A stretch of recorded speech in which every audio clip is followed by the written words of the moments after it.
Oke guys, welcome to Daily Charting with Toshi, di mana kita akan daily chart your favorite cryptocurrencies.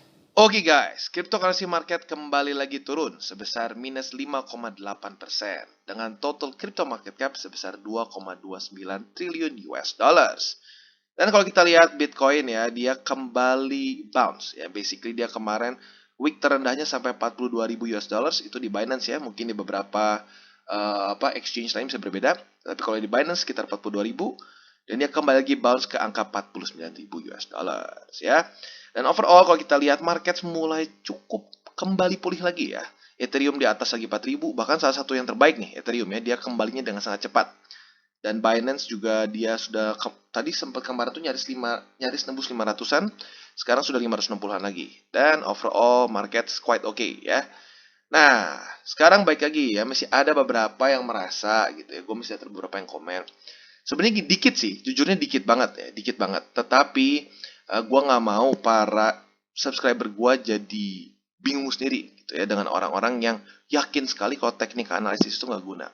Sekarang gini deh, kalian cari apa definisi dari teknik analisis. Lu buka chart nih, lu buka chart gini aja ya. Bentar aja kayak gini ya. Itu lu sudah melakukan analisa teknikal. Karena kenapa? Lu visualisasi harga di chart. Itu sudah masuk ke definisi technical analysis. Tanpa lu pasang moving average juga itu sudah melakukan technical analysis. Jadi kalau lu mau bilang TA nggak guna, jangan buka chart. Jangan buka chart sama sekali. Gitu. Menurut gua itu konyol. Kalau cuma lu trying to prove a point gitu ya, dengan cara nggak buka chart, menurut gua konyol. Gitu. Dan baik lagi, seperti yang gue sudah bahas juga di video yang tadi pagi ya. Buat kalian yang belum nonton, bisa nonton juga tuh. Itu video mengenai bahayanya futures trading ya. Dan juga ya trik untuk supaya kalian gak get track all the time ya. Nah kita lihat di sini. Dia ketahan oleh MA50 di weekly. Yang warna kuning ini ya. Nih MA50. Pertanyaan gue, kalau whales gitu ya, para cukong, para bandar nggak lihat charts, mereka kenapa beli buy order di sini? Kenapa pasang buy limit di sini? Ini kan bisa naik nih. Berarti di daerah sini ya itu ada buy limit yang banyak. Makanya harganya kembali lagi terbang ke atas. Artinya apa? Para cukong buka charts. Dia cari support. Dia sell nih, jebret, turun. Dia manipulasi market sampai turun harganya. Sampai ke 42 dolar ya. Kita lihat nih, terendahnya itu di daerah 40, lebih malah, 41,6 ya. Turun banget. Tapi kita lihat mantul lagi. Kenapa? Ada buy limit di sini. Artinya apa? Cukong nggak ngasal. Cukong beli itu di support. Tuh, dia cari support kuat, dia taruh di situ buy limit dia. Jadi ya inilah. Bilang aja, kalau kalian males belajar teknik analisis, ya sudah bilang aja males gitu. Jangan jadi mencari pembenaran bahwa teknik analisis itu nggak guna, 100% sampah. Gitu. Jadi ya kelihatan konyol sendiri gitu ujung-ujungnya ya. Dan ada juga nih yang komen, walaupun jujur cuma dikit banget. Tetapi gue harus address supaya apa? Supaya orang-orang gak tersesatkan oleh mereka.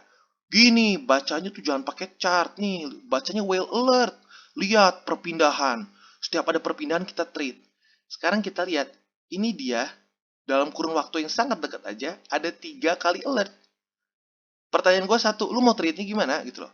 Lu mau trade-nya berapa di harga berapa tanpa lihat chart gitu loh? Gak make sense gitu loh. Gak make sense dan gak sustainable gitu loh kalau melakukan kayak gini. Lu mungkin aja bisa bener nih sekali, wah lu buy ternyata naik. Padahal faktanya kalau lu bener-bener follow whale alert, gue follow loh. Whale alert tuh gue follow. Tapi gue gak jadiin ini cara untuk masuk market gitu. Karena mau gimana masuk marketnya gitu loh. Karena gak selalu setiap USDT dikirim ke wallet itu pasti nge-pump gitu. Gak selalu saat BTC dikeluarin dari wallet dimasukin ke Binance atau ke exchange itu pasti ngedump. Gak ada yang pasti gitu loh. Nah, cara termudah untuk bisa memvisualisasikan semua data-data itu dengan apa? Dengan lu buka charts gitu loh. Apa susahnya sih buka charts? Ya jadi kalau menurut gua bagi orang yang bilang technical analysis sama sekali nggak ada gunanya, itu cuma malas aja jujurnya kata gua ya. Mereka malas buka chart, malas belajar. Mereka pengennya ya tinggal baca gini, setiap ada yang ngirim USDT ke Binance atau setiap ada yang ngirim Ethereum, BTC ke ke exchange itu pasti antara ngepump atau ngedump. Nah kelihatannya ya mungkin kayaknya enak gitu ya, cuma tinggal ngelihat gini buy, ngelihat gitu sell, gampang banget. Pada faktanya kalau lu ikutin semua, lu rugi kok. Ya, lu rugi. Jadi ya baik lagi, kalau menurut gua, seperti yang gue sudah bilang berkali-kali, technical analysis works. Tetapi bukan dukun pribadi lu. Bukan satu alat gitu ya. Ini bukan ngepet gitu loh kesannya. Kalau begini pasti ngepam, kalau gitu pasti ngedam. No. Tujuan kita TA adalah melihat psikologis market, melihat data-data di market secara visual gitu loh. Jadi gue bingung apa ruginya gitu loh charting. Tapi baik lagi ya, nggak semua orang mau, nggak semua orang mau belajar. Jadi kadang-kadang orang-orang yang mau belajar ini suka melakukan pembenaran bahwa nggak guna lihat ini. Oke, dan jangan lupa juga bagi kalian yang ingin mengikuti Launchpad dari Real ya, itu jangan lupa untuk memasukkan BitDAO kalian di wallet spot ya, walaupun technically bisa juga di wallet derivatif dan lain-lain, tapi ujung-ujungnya harus tarik lagi ke spot. Jadi biar lu nggak pusing, mendingan lu taruh aja di spot wallet ya. Jadi sekarang belum masa komitmen, tapi sedang masa snapshot. Nah, semakin banyak dalam masa snapshot period ini lu punya BitDAO di wallet, itu semakin besar maksimum komitmen lu dari BitDAO lo ya. Nah, seperti yang kita sudah bahas kemarin ya, maksimal per user itu 500 real ya.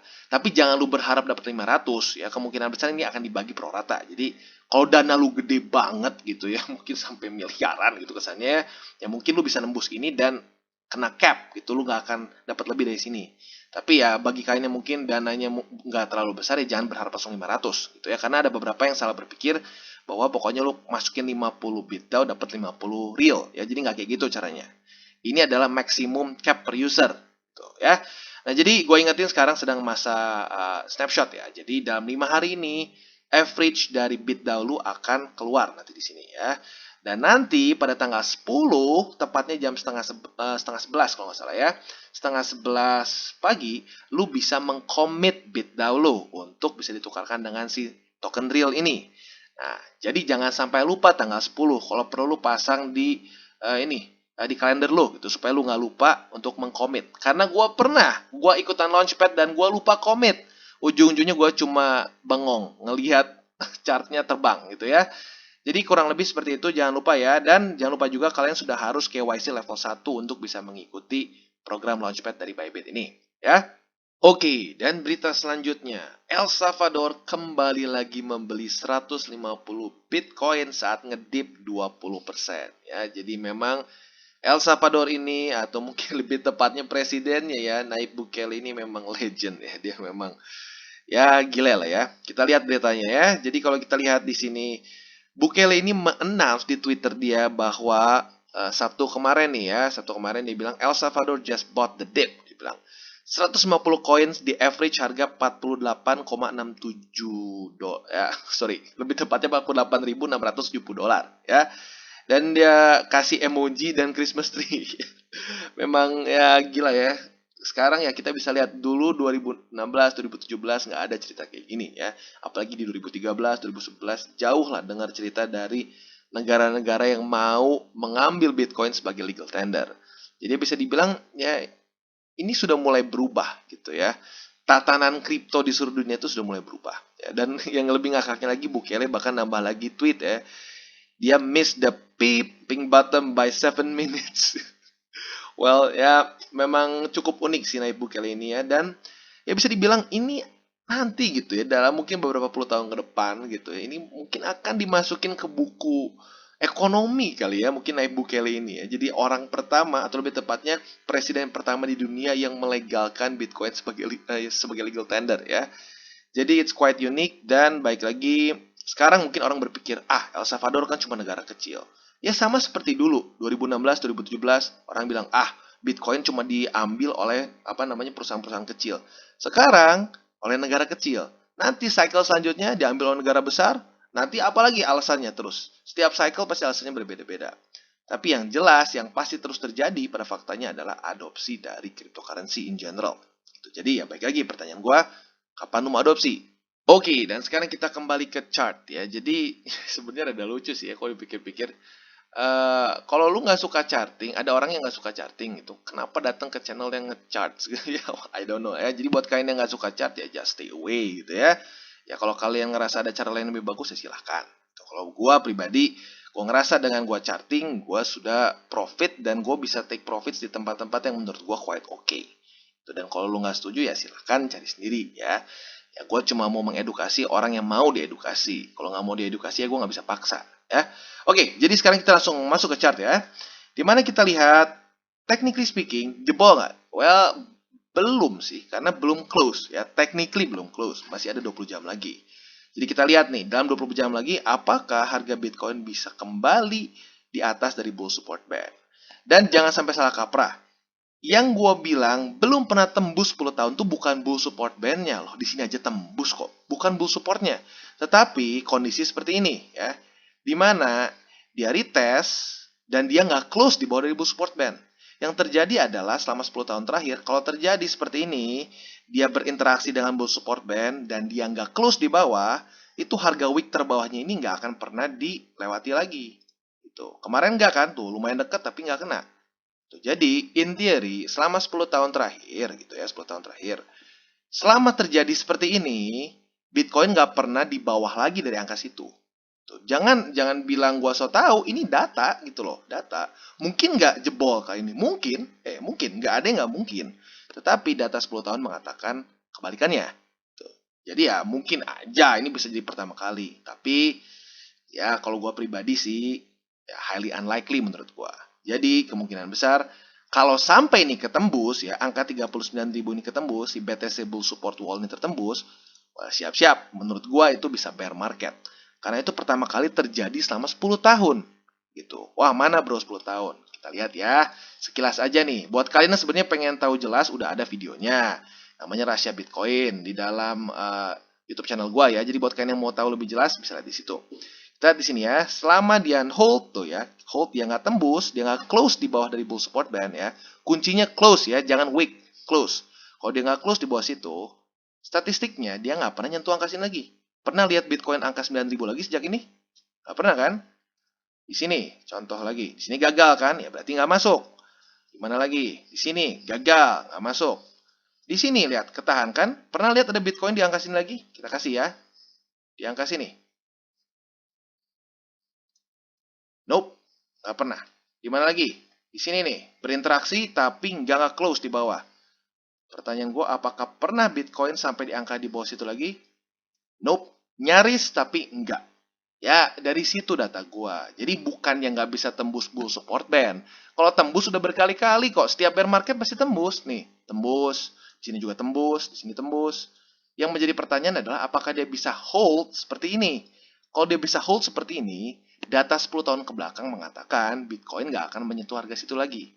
Tuh ya, jadi jangan sampai salah paham. Oke, jadi salah satu support, bukan support mungkin ya, angka penting yang jangan sampai ketembus oleh Bitcoin adalah di sini, yaitu di 39.600-an, atau kita buletin lah ke 39.000. Karena seperti yang gue bilang, kalau ini ketembus, berarti data 10 tahun terakhir ini rusak gitu ya. Bukan rusak, lebih tepatnya dia jebol sekali gitu ya. Jadi ya ini penting, menurut gue ini angka yang sangat penting.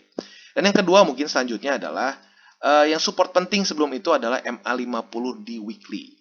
Jadi kalau seandaikan bull support ini tembus, bukan tembus, tapi close di bawah dari bull support ya, ya berarti support selanjutnya di 50. Dan terbukti kan kemarin Bitcoin itu basically terpantul oleh MA50 di weekly. Plus kalau technically mau bilang bisa juga terpantul oleh MA200 di daily ya, di MA200 di daily di sini ya. Nah, jadi overall sebenarnya still quite okay ya. Dan seperti yang gue bilang sebelumnya, kalau dia close di bawah dari bull support band itu nggak berarti bear market juga gitu ya, nggak confirm. Kalau menurut gue itu jadi sangat buruk apabila Bitcoin close di bawah dari 39.000. That's really bad gitu ya. Jadi kurang lebih seperti itu untuk Bitcoin, dan overall sebenarnya ya kalau buy limit gue pribadi sih kemarin sudah ada pasang di daerah 47 ada kemarin ya. 47 tuh di mana? 47 tuh gue di MA200 ya, di sini nih. 47 gue udah ada kemarin. Dan juga apa namanya? Gue juga basically di daerah mana lagi ya kemarin tuh? Di 53.000 udah ada. Jadi ya gini loh. Gue ingetin sekali lagi. Saat gue daily chart, itu 99% gue ngomongin mengenai averaging harga, bukan untuk all in. Tuh, karena kalau buat kalian yang sudah ikut DCWT gue berkali-kali, gue sering ngomong bahwa jangan pernah all in. Karena kalau udah all in, ujung-ujungnya mental lu biasanya compromise. Tuh ya, lu ujung-ujungnya jadi FOMO, atau lu jadi ya fearful banget. gitu ya. Jadi ya intinya sekali lagi gue bilang, kenapa gue sarankan untuk beli di support? Ya seperti yang gue bilang, karena whales pun beli di support. Itu dia pasang buy limit di support. Dan yang kedua adalah, kenapa gue selalu bilang averaging? Karena kita nggak pernah tahu support mana yang benar-benar akan kuat. Ya, jadi kita sebagai trader itu harus fleksibel. Dan pemakaian teknik analisis kita harus benar.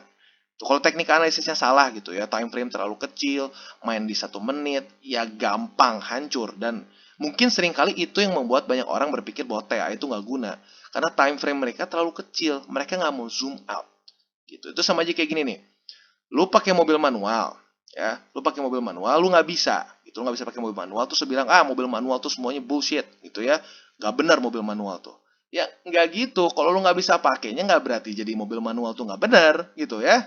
Oke, dan selanjutnya Luna. Ini Luna bener-bener lunatic ya. Kita bisa lihat yang kemarin semuanya hancur-hancuran, dia mah all time high sendirian. Aduh, jujur gue bingung sih ya.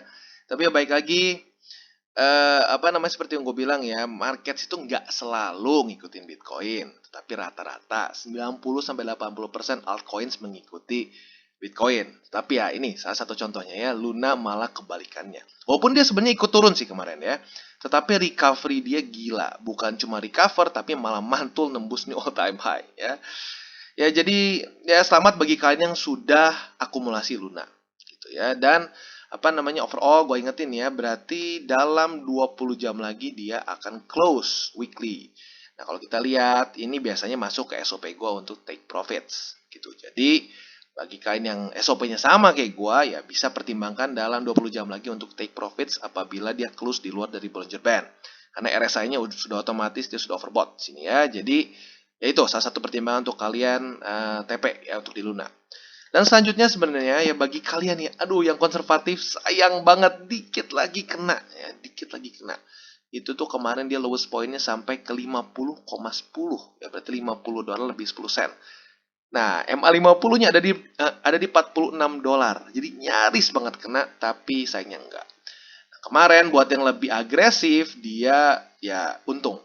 Yang bagi kalian yang beli di antara 50 gitu ya, ya mungkin lebih tepat 50, itu sekarang sedang dalam posisi profit sebesar berapa nih? Coba kita lihat. Gila. 34% ya. Ya, balik lagi. Jadi gue nggak tahu tepatnya siapa yang akan bisa lebih untung, yang konservatif atau yang agresif. Itu tergantung situasi di marketnya. Jadi ya, baik lagi lo harus sesuaikan dengan resiko masing-masing. Gitu ya. Kadang-kadang konservatif lebih untung, kadang-kadang agresif ya seperti ini, malah dia yang dapat. Gitu ya. Jadi ya kurang lebih seperti itu untuk Luna. Tapi ingat ya, kalau secara SOP gue pribadi, gue akan kemungkinan besar akan TP nih dalam 24 jam lagi. Tapi harus lihat close-nya sih. Kalau close-nya di bawah dari Bollinger ya berarti gue nggak TP ya. Jadi kurang lebih seperti itu untuk Luna. Dan congrats bagi kalian yang sudah hold Luna ya. Oke, dan selanjutnya Mana ya, di mana jadi kayak sedikit a bit of a pun ya, di mana-mana ya. Mana ini sudah kemarin nge-retest MA50 di daily ya. Jadi bagi kalian yang sudah pasang buy limit di situ, congratulations. Sayangnya gue lupa pasang buy limit, kampret banget ya. Karena kemarin banyak banget yang kena buy limit gue, tapi gue lupa pasang si Mana. Jadi ya, well, ya kadang-kadang kalian harus fokus ya kalau dalam urusan pasang buy limit ya. Jadi untuk Mana seperti apa nih? Kalau kita lihat bagi kalian yang sudah pasang buy limit di sini ya sudah dapat pastinya ya, dan sekarang pasti sedang senyum-senyum sendiri karena sedang dalam posisi untung sebesar 36%. Sedih ya, gue nggak pasang, lupa, kampret banget. Tapi gini, overall dia MA20 ini masih menjadi resisten untuk Mana ya. Jadi sebenarnya kita masih belum melihat konfirmasi dia lanjut ke atas. Walaupun secara ini dia udah bagus banget sih ya. Dia nge-resist banget di MA50. That's really good for Mana. Tapi ya, dia belum konfirmasi tembus MA20. Jadi PR Mana adalah untuk menembus MA20 di daily. Ya. Dan bagi kalian yang ingin tambah posisi Mana, sebenarnya bisa saja kalian tambah di MA200 di sini ya. Itu support terdekat. Tapi keep in mind bahwa si tukang pukul sedang beraksi di time frame 4 jam ya. Dia sedang mukul, boom, turun di sini ya. Jadi ini mungkin masuknya lebih ke high risk. Ya, buat kalian yang lebih konservatif bisa taruh di berapa? Guess where? 50 lagi gitu ya. Tetapi 50-nya sudah bergerak ya. Kemarin di $2.86, sekarang di $2.92 gitu ya. Jadi kurang lebih seperti itu untuk Mana, dan kali ini gue nggak akan lupa buat pasang di 50 ya. Dan gue harap kalian juga nggak ada yang lupa kemarin buat pasang di 50 ya. Oke, dan mumpung sedang bahas mana, sekarang kita bahas Sandbox. Kemarin harusnya masuk DCWT, tapi gue lupa ya. Jadi sekarang kita bahas ya. Buat Sandbox, kita bisa lihat dia kemarin cuma nge-wick aja. Nah, bagi yang punya posisi long ya, atau futures di sini ya hancur rata-rata ya. Itu karena minusnya tuh sebesar 45% ya. Tapi bagi kalian yang sudah dengar DCWT gua kemarin-kemarin dan pasang buy limit di MA50, sekarang sedang senyum-senyum. Kenapa? Karena ya kita lihat di sini ya, dia ngepam sekarang bukan ngepam, lebih tepatnya dia cuma nge-wick, dan kalau kalian beli di situ sekarang sedang posisi profit 75%. Ya, gila.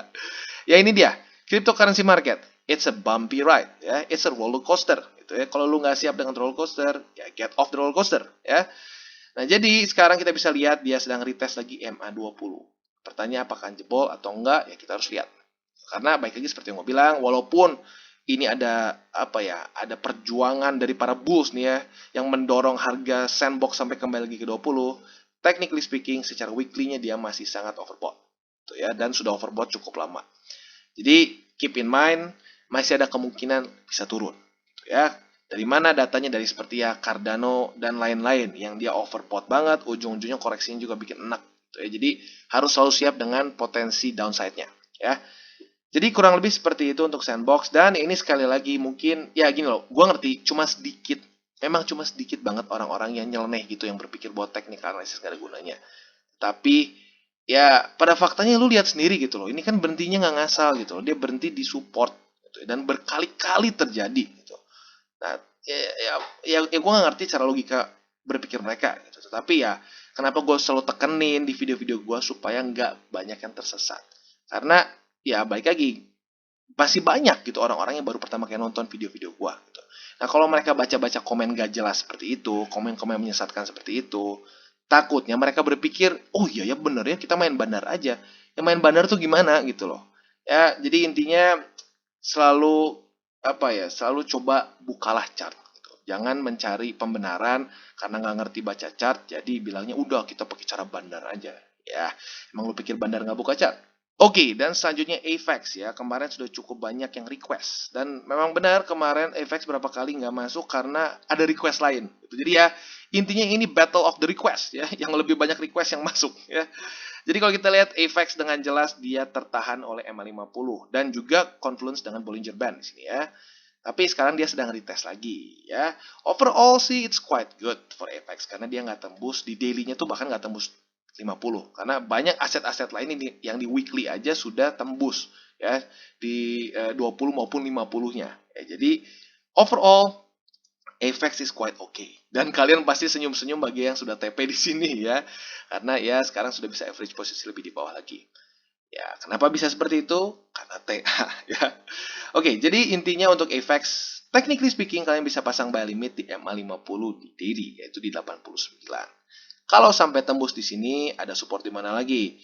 Support terdekat sebenarnya bisa ditemukan di sini ya. Di daerah 60 dolar. Lumayan dalam ya, tetapi ya memang di situ gitu. Jadi semoga 50 ini nggak tembus. Karena kalau kita lihat di 4 hourly-nya, 20 semakin mendekat nih. Kalau dia seperti kalian tahu, 20 ini si tukang pukul. Kalau dia dipukulin terus ya sampai ke 60 ya mungkin-mungkin aja gitu. Jadi ya buckle up ya. Semoga pada hari ini AVAX bisa terus bertahan di atas dari MA50 di daily ya. Jadi kurang lebih seperti itu untuk AVAX, dan overall quite okay ya dibandingkan dengan aset-aset lain ya. Oke, dan Solana. Aduh, Solana sepertinya sesuai dengan DCWT kemarin sepertinya membentuk pola double top ya. Ya, kita nggak tahu nih ya. Dia terkonfirmasi kalau seperti ini nih. Kalau segini, dia naik lagi dan kepantul di sini. Lebih tepatnya kemungkinan besar bisa dipukul oleh seperti biasa MA20 ya, si tukang pukul. Kalau sampai itu terjadi, well siap-siap bisa lanjut ke bawah ya. Sekarang pertanyaannya ke bawahnya bisa sampai mana? In theory, semoga ya, harapan gue sih gini, kalau sampai kepukul ke bawah pun cuma terpantul di daerah sini ya. Kepantul lagi di daerah paling dalamnya moga-moga di daerah 184 dolar, yaitu di Fibonacci 61,8%. Nah, tetapi ya kita nggak pernah tahu gitu, karena kalau bisa dibilang ini cukup dekat dari sini ya. Ya, well, wishful thinking ya. Tapi kalau kita mikir jeleknya bisa sampai mana, well, kita masuk ke weekly. Di weekly kita ada MA20 di $146. Itu buruk-buruknya lah ya, buruk-buruknya bisa sampai situ. Ya, tapi ya kita sih kalau bisa berharapnya cuma di sini aja mantul. Tapi baik lagi, kita di sini jangan cuma berharap-harap, kita harus siap dengan risiko terbaik maupun terburuknya. Itu ya. Jadi kurang lebih seperti itu untuk Solana, dan kalau lo sebenarnya mau beli Solana, technically kemarin sih gua tuh beli Solana di mana kemarin tepatnya? Gua Solana tuh kemarin beli di daerah, waduh. Oh, di 200 karena itu adalah Fibonacci support ya di 50%, tapi udah tembus ya hari ini. Jadi ya overall sih kalau Solana gue lebih baik tunggu dulu, wait and see dulu. Moga-moga double topnya ini nggak terkonfirmasi ya. Kalau dia berhasil tembus lagi dan membuat higher high di sini ya, nembus dari high-nya sini, berarti sudah invalid ya. Semoga jadinya invalid karena gue ya pengennya naik aja Solana ya. Tapi baik lagi, gunanya kita baca chart adalah bukan untuk kita ya ngepet gitu ya. Tujuannya supaya kita bisa lihat probabilitas. Ini ada double top. Ada double top, ada kemungkinan dia bisa lanjut turun. Gitu. Jadi ya jangan halu gitu ya. Selalu siap-siap kondisi terbaik maupun kondisi terburuknya ya.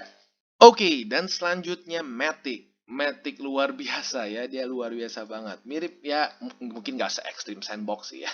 Sandbox ekstrim banget soalnya ya. Tapi ya not bad ya, dia basically nge-wick sampai ke angka berapa ini? Gila, lowest pointnya sampai $1 lebih 56 sen. Sekarang dia ada di posisi $1 lebih 94 sen. Gue pribadi kemarin pasang sesuai dengan yang gue bilang di daerah sini ya, buy limit di daerah MA50 dan 20, which is di sekitar $1.75 ya. Dan langsung naik lagi ke atas, ya well, that's good. Ya. Nah kalau kita lihat di sini, ini ada satu hal yang menarik ya. Sepertinya ya, ini belum konfirmasi, baru ada bau-baunya nih. Ada bau-baunya, jangan-jangan daerah resisten ini ya, terutama bagian 61,8% di daerah $1.90 ini, jangan-jangan menjadi support. Karena kalau kita lihat di sini dia sempat nge-wick ke bawah sini dan kembali lagi ke atas. Ya, jadi boleh nggak averaging di situ? Menurut gue boleh-boleh aja sebenarnya. Tetapi gue ingetin averaging, jangan all in ya. Karena gue nggak pernah bisa saranin all in. Jadi gue ulangin, bagi kalian yang mungkin ingin average bisa di $1.90 ya untuk mengaverage harga Matic kalian. Atau bisa juga di MA50 kalau kalian mungkin lebih ya well nggak beda jauh lah ya. Ini mungkin masuknya ke medium semuanya ya. Lu mau masuk di daily-nya bukan daily, lebih tepat lu masuk di sekitar sini di $1.90 atau lu masuk di MA50 kurang lebih mirip-mirip, sama-sama medium risk lah gitu. Nggak terlalu konservatif tapi nggak terlalu juga agresif ya. Jadi kurang lebih seperti itu untuk Matic dan overall it's quite good ya. Oke guys, sekian dari segmen Daily Charting with Toshi. Apabila segmen ini bermanfaat, boleh share dengan teman-teman dan jangan lupa untuk like, subscribe, klik the bell icon, dan see you on the next videos.